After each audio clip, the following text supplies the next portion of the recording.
সাদা পোলাও সবাই পছন্দ করেন। এই সাদা পোলাও রান্না করতে করতে আমার জীবনের কিছু গল্প আপনার সাথে শেয়ার করি। আসসালামু আলাইকুম। আমার এই রান্নাবান্নার ভিডিও করার কোনো শখ ছিল না, বাট আমার এই অনলাইনেও কোনো শখ ছিল না। করোনা লকডাউনের সময় সব কিছু অফ হয়ে যায়, সবাই জানেন, স্কুলে বাচ্চাদের দেওয়া, বাহিরে যাওয়া।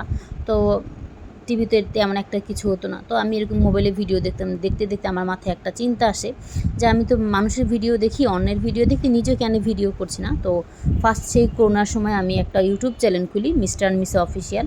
তো সেই চ্যানেলে আমি একটা প্রথম ভিডিও দিই, বার্গারের একটা ভিডিও 15 সেকেন্ডে। তাহলে আলহামদুলিল্লাহ সেই ভিডিও থেকে আমার ইউটিউবে পথ চলা শুরু। তবে ইউটিউব ভিডিও করতে করতে আমার আমার ইউটিউব চ্যানেলটা মনিটাইজ হয়ে যায়। মনিটাইজ হওয়ার পর আমি ইনকামও উঠাই। 4-5 বার ইনকাম উঠানোর পরে ইউটিউব চ্যানেল থেকে আমার মাথায় আসে যে ফেসবুকে তো আমি একটা পেজ খুলতে পারি। তখন সেম আমি একটা ফেসবুকে একটা পেজ খুলি, মিস্টার অ্যান্ড মিস অফিসিয়াল। তো পেজটা খোলার পর আমার কিছুদিন পর ইস্যু দিয়ে দেয়। তো ইস্যু দেওয়ার পর আমি এরকম আমার মতন ভিডিও দিতে থাকি কন্টিনিউ, তারপর লাইভ করতে থাকি। বাট আমার ইস্যুটা যায় না। পরে একসময় আমি বিরক্ত হয়ে যাই। তো এত লাইভ করলাম, এত কিছু করলাম, লাইভেও আমার অনেক ভালো ভিউ আসতো, 1 লক্ষ আসতো, অনেক এর বেশিও আসতো। তো করতে করতে তখন যখন ইস্যু যায় না, বাট আমি ফেসবুক পেজটা থেকে আমি একদম ভিডিও দেওয়া, লাইভ করা বন্ধ করে দিই। তারপর হঠাৎ করে একদিন আমি ঢুকি, কি মনে করে জানি না, দেখি আমার রিলসে প্লাস আমার ইনস্টাগ্রামে সেট আপ চলে আসে, আলহামদুলিল্লাহ।